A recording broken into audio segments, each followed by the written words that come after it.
Olá, família! Que bom que estamos juntos novamente. Domingo passado eu não pude fazer o vídeo. Na verdade, eu faço geralmente às sextas-feiras, mas eu tomei a vacina na quarta e ainda sexta-feira eu estava me sentindo muito cansada, me sentindo com muitas dores, né? Dor no braço, dor de cabeça, então eu tive algumas reações. E a minha voz, inclusive, ficou um pouco alterada.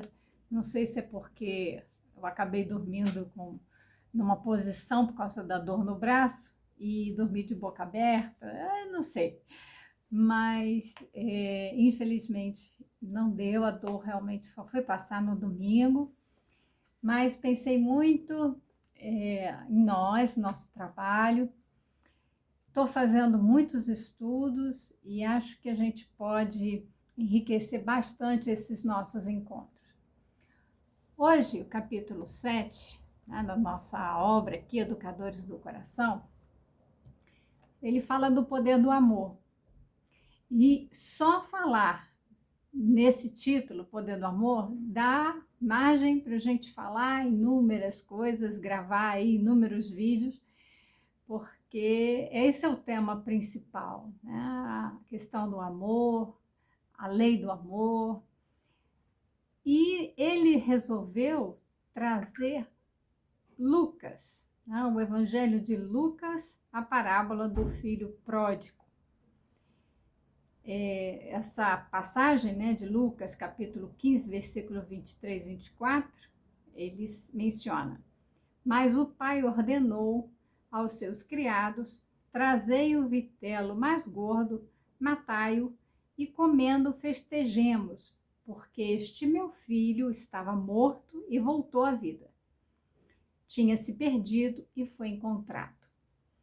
Interessante a expressão: esse meu filho estava morto e voltou à vida.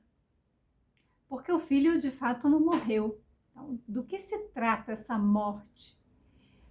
Veja que quando Jesus faz essa referência, né, traz essa parábola e usa da palavra morto, e ele vai usar isso em outros momentos, deixam os mortos enterrarem seus mortos, não é que a pessoa estava de fato morta, né? O corpo havia morrido, a pessoa tinha falecido. Não se trata disso. A gente sabe que o filho retornou à casa paterna. Ele não havia morrido. Então, que morte é essa? É a morte espiritual que se dá quando nos afastamos do Pai.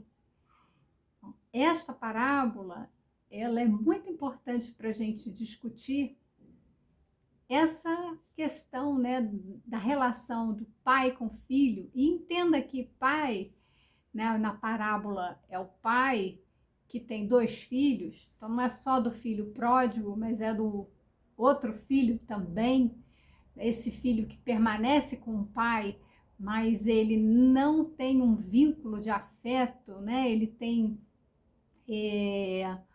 um certo egoísmo ali, uma inveja, ele permanece ali por obrigações, é de outra ordem que não é a ordem do amor, né? De fato estar com o pai porque o ama, mas é estar com o pai porque se sente obrigado, forçado. E o outro não se sentiu forçado, ele se viu livre para fazer a escolha de partir, e ele pediu os bens para o pai. Isso, para a cultura daquela época, então lembrando que Jesus fala num momento, né, para uma comunidade, né, fala para uma cultura, a gente tem que contextualizar esse ensinamento, tá? Ele diz respeito ao filho que, quando pede a herança para o pai, ele considera o pai morto. Veja que, de novo, nós temos essa expressão, por quê? Porque quando a gente recebe a herança é quando nós somos herdeiros dos nossos pais, e é quando esses pais morrem e deixam os seus bens para a geração seguinte. Então, nós vamos receber essa herança com a morte do pai, né? Ali ele pediu antecipadamente. Isso era uma afronta, uma desonra, mas esse pai dá. Ele dá aquilo que o filho teria direito após a sua morte, mas ele dá em vida. E com isso o filho se vê livre e se afasta e vai fazer uso. Então é um filho pródigo, ele vai gastar todo esse dinheiro que ele recebeu, todos dos bens dessa herança, ele gasta curtindo a vida, né? A gente usa muito essa expressão de vamos curtir a vida. E pegou esses bens e gastou com comida, com festas, mulheres, enfim. A referência é com os prazeres materiais que nós temos aqui. Quando a gente chama curtir a vida, faz essa referência, nós estamos buscando os prazeres da vida material. E após usufruir, ele se vê cercado de amigos que, quando o dinheiro acaba, todos vão embora. Então, só estavam vinculados a ele pelo dinheiro, pelo prazer que ele podia proporcionar a todas aquelas pessoas. Quando ele fica sem, né, e há um momento em que a cidade, aquela comunidade passa por privações, ele se vê sem, né, comida, sem dinheiro, sem emprego, sem moradia. A gente pode dizer que ele virou um morador de rua, né? Dentro da nossa realidade, ele é uma pessoa que estava ali simplesmente vivendo na rua, na mendicância. E ele procura emprego, ele consegue que alguém dê para ele um serviço que era alimentar, né, cuidar dos porcos. Veja que era uma tarefa muito, vamos dizer assim, para as condições dele, né, a gente pode imaginar que ele se sentiu ali muito humilhado, de tanto que a reflexão os servos do meu pai, eles não passam por isso. Eles são bem tratados, eles têm alimento, porque ele não tinha nenhum alimento, ele comia os alimentos que era oferecido aos porcos, que ele tinha que oferecer aos porcos. Então ele estava passando fome, numa situação de miséria, e que nem os servos do seu pai passavam por aquela situação. Então ele se viu em condições assim terríveis, né? A miséria é o quê? A gente estar desprovido de tudo, inclusive, né, e principalmente daquilo que nos é necessário para a vida. Quando ele se vê dessa forma, o que ele pensa? Regressarei à casa do meu pai, me pedirei perdão e me colocarei como seu servo. Não tenho mais, aí é o grande ponto, né? Não tenho mais a condição, né, de ser chamado de filho. Então a gente está falando de dignidade, né? Houve uma perda dessa dignidade. Ele se humilha, mas ele se sente também envergonhado e quer se colocar num lugar muito abaixo, né? Ele não é digno do amor desse pai, porque ele abandonou esse pai. Então, com essa postura, ele retorna à casa paterna. Veja que é uma trajetória que ele faz de regresso, né, de onde ele estava em comunhão com o pai. Ele se afasta desse pai e passa por situações de extremo ilusão na matéria, até se aperceber de que aquilo tudo é uma ilusão, aquilo tudo passa, e ele fica numa miséria, ou seja, num vazio, desprovido de tudo, e ele precisa voltar, porque ele percebe que com o pai ele tudo tem. Estando com o pai, ele está provido, mas não é só de bens materiais, Porque ele fala, os servos os servos do Pai são bem alimentados, né? Eles têm condições materiais, mas aqueles que estão em comunhão com o Pai têm muito mais, né? Então, não, como Jesus falou, né? Não os chamamos mais de servos, né? Não são mais discípulos, mas amigos, porque tudo que eu aprendi com o Pai eu lhes passo. Então, essa palavra de Jesus antes de ser crucificado, ele retrata que com essa comunhão, e essa comunhão tem um valor e tem uma relação de troca, né? Em que ele diz que os discípulos são aqueles que obedecem. Eles estão ali, obedientes, mas eles estão numa relação de afeto também. Tanto que Jesus passa a chamá-los de amigos. Então, existem diferenças, né? O servo obedece, o discípulo deve obediência, né, ao seu... Né, o discípulo significa aluno, então ele deve obediência ao seu mestre, ele está aprendendo com o seu mestre, mas o discípulo, ele aprende e ele se torna mestre também. E ele se coloca numa condição muito próxima ao seu mestre, ao ponto que o mestre fala, né? Agora eu os chamo por amigos, porque já criaram uma intimidade. É preciso haver uma conexão, uma intimidade.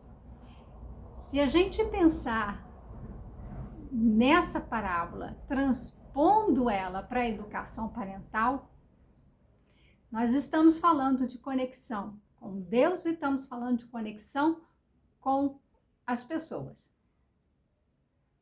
Nessa conexão é preciso que haja intimidade, a confiança. Esse filho retorna à casa do pai e como que ele é recebido? O pai o vê ao longe, é tomado de uma felicidade e esse pai corre ao encontro do filho. Naquela época, isso é mais uma situação a se analisar, e eu sugiro a leitura desta obra, Parábolas de Jesus à Luz da Doutrina Espírita, foi organizado por Rafael Papa, então, volume 1, volume 2, e tem vários estudos sobre uma série de parábolas que Jesus contou, incluindo esta, claro. E quando esse pai corre, um idoso, na posição que ele estava, né? Ele tinha posses, então era uma pessoa que tinha terras, né? E gados, e ele cuidava então de animais, era uma pessoa de destaque na sociedade. Não sairia correndo, né, ao encontro do filho. Ele esperaria o filho vir, mas o que Jesus quis mostrar? Que Deus está conosco. O nosso Pai, ele nos ama e ele vem ao nosso encontro. Nós estamos a caminho ao encontro de Deus e Deus está e permanece sempre conosco. Mas ele precisa, né, aguardar que a gente faça esse movimento de buscá-lo. Ele está aqui para nós, Deus está aqui para nós, para todos. Ele não faz distinção. Acontece que nós é que fazemos, nós é que nos afastamos. E toda vez que nos afastamos do Pai, da divindade, do Criador, da fonte de todas as coisas, nós entramos num estado de miséria. Porque se Ele é a fonte de todas as coisas, nós não vamos ter como tirar o alimento para a nossa vida. Tá? Só tem uma fonte. A fonte da vida é uma só. Então, não há como a gente se nutrir de outras fontes. Essas fontes não alimentam, elas iludem, como a gente viu, e caímos num estado de miséria, de inanição.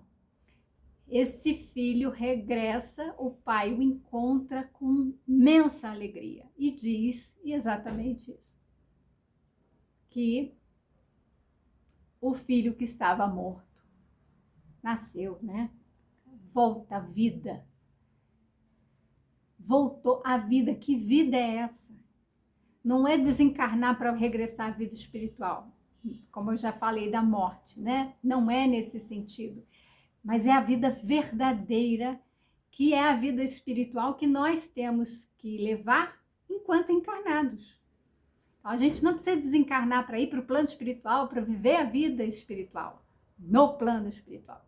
Então, é para ficar muito claro isso, né?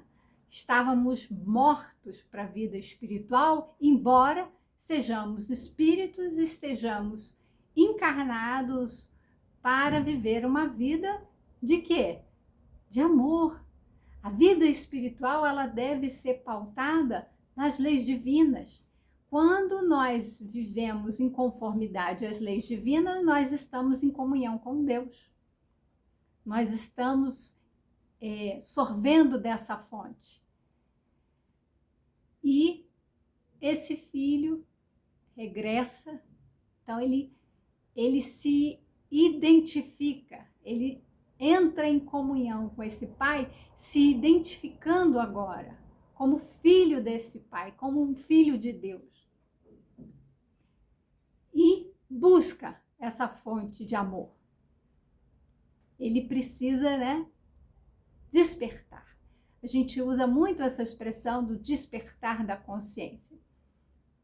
Nessa jornada de volta para a casa do Pai, é a nossa jornada do autoconhecimento, é a nossa jornada de despertamento, esse despertar de consciência é o despertar para agirmos em conformidade com as leis divinas. O que isso tudo diz a respeito da nossa relação com os filhos na proposta de educação? Aí eu vou usar o termo educação parental, quando a gente busca oferecer conhecimento, reflexões, para que as pessoas que exerçam a parentalidade, então não estou falando só de pai e de mãe, por isso que são educadores do coração, porque todos nós somos, já falei isso no vídeo, todos nós somos educadores, todos nós temos por missão nos colocarmos como responsáveis no cuidado de todas as pessoas, todas as crianças, então, cada um com, né, a sua capacidade e num grau, né? Existe um grau de responsabilidade muito maior do pai e da mãe. Então, a decisão, por exemplo, se a criança vai para a escola, ir no médico, essas decisões são soberanas do pai e da mãe, que são os responsáveis por lei, cuidar dos pais. Mas, em diversos graus, todos nós somos responsáveis. Então, não é dizer que pai e mãe têm uma responsabilidade que é equiparável a outras pessoas. Não é, né? A gente sabe que pai e mãe vão responder pelos seus filhos e pai, mãe, não estou falando das configurações familiares, estou falando dessas pessoas que assumem o papel e a função também de pai e mãe, que são duas coisas diferentes, mas eu não vou entrar agora na discussão. Mas veja que quando nós assumimos esse lugar, né, de cuidar, de educar,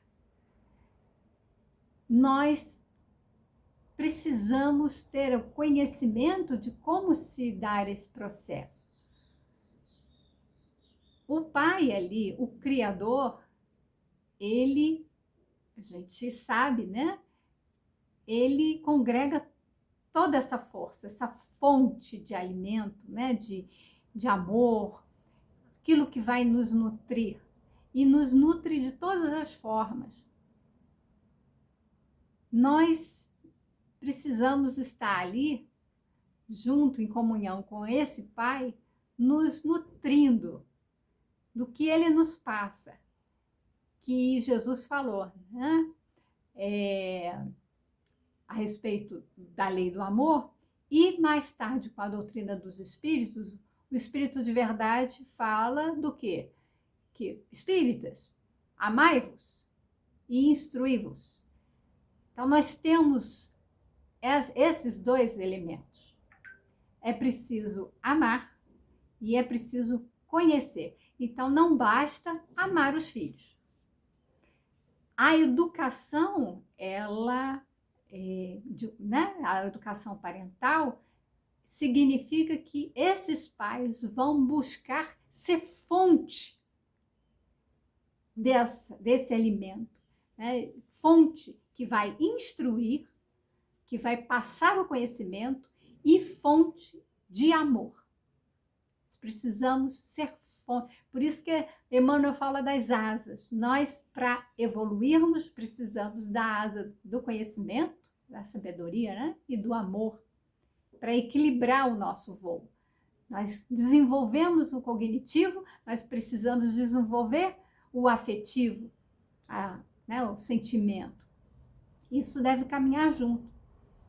E nós, em conexão com esse Pai, nós vamos angariar esses elementos, né, de amor e também do conhecimento da sabedoria, para poder nos guiarmos nas nossas ações. Então, a educação dos nossos filhos significa essa jornada de autoconhecimento, estarmos juntos com o Pai, e a tarefa de educar alguém, então, educar os filhos, é uma tarefa que passa, em primeiro lugar, a nossa própria educação, a nossa própria transformação, a nossa aquisição de conhecimento e desenvolvimento dos afetos, do amor.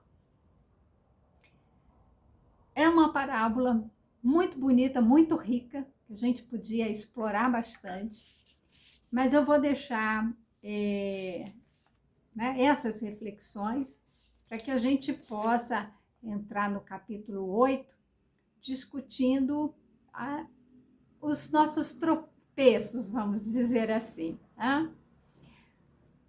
Mas eu acho que a gente tem que sempre reservar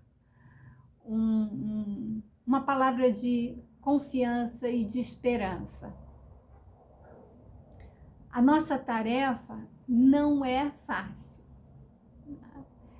E é um dos maiores desafios na atual conjuntura, porque nós estamos recebendo uma geração de espíritos que estão tendo oportunidades de serem encaminhados para Deus, como é a missão dos pais.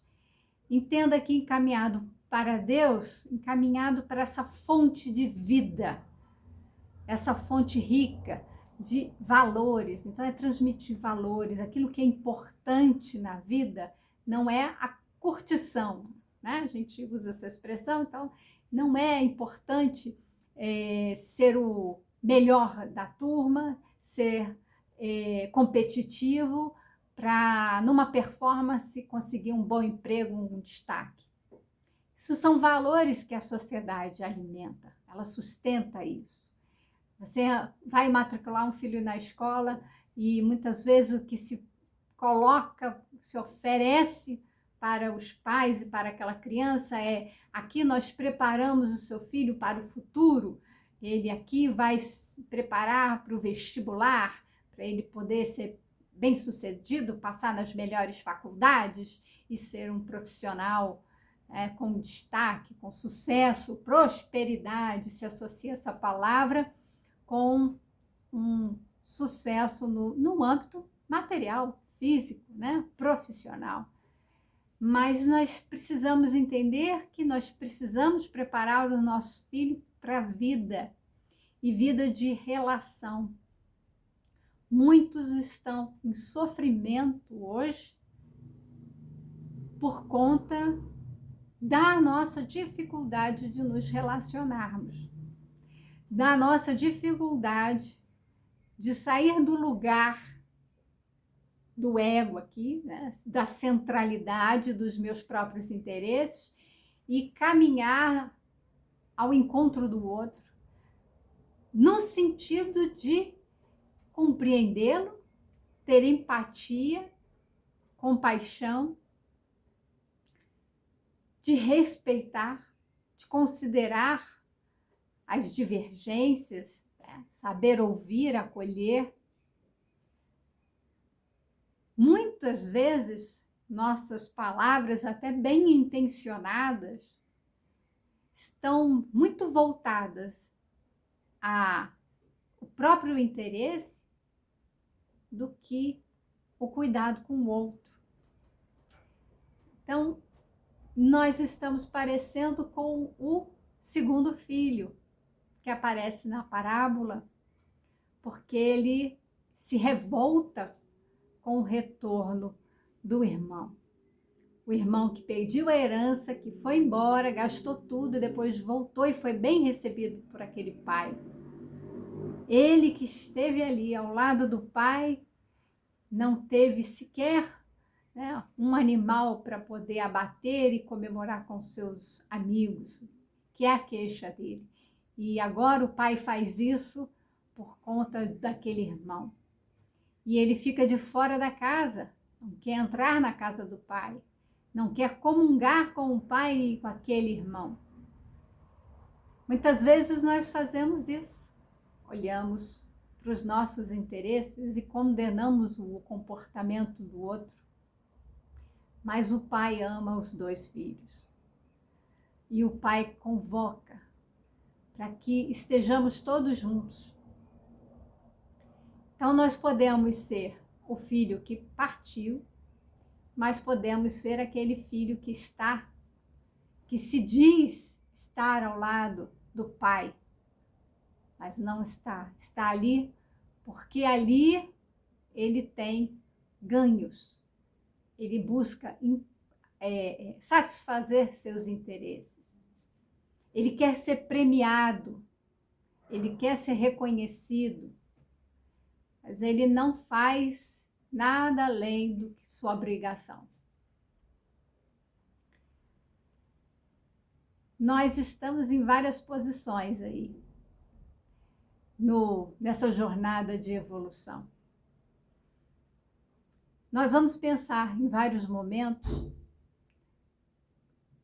que quando Deus nos coloca com a missão de educarmos, nos tornarmos pai e mãe e educarmos, é para experimentar também esse lugar do pai.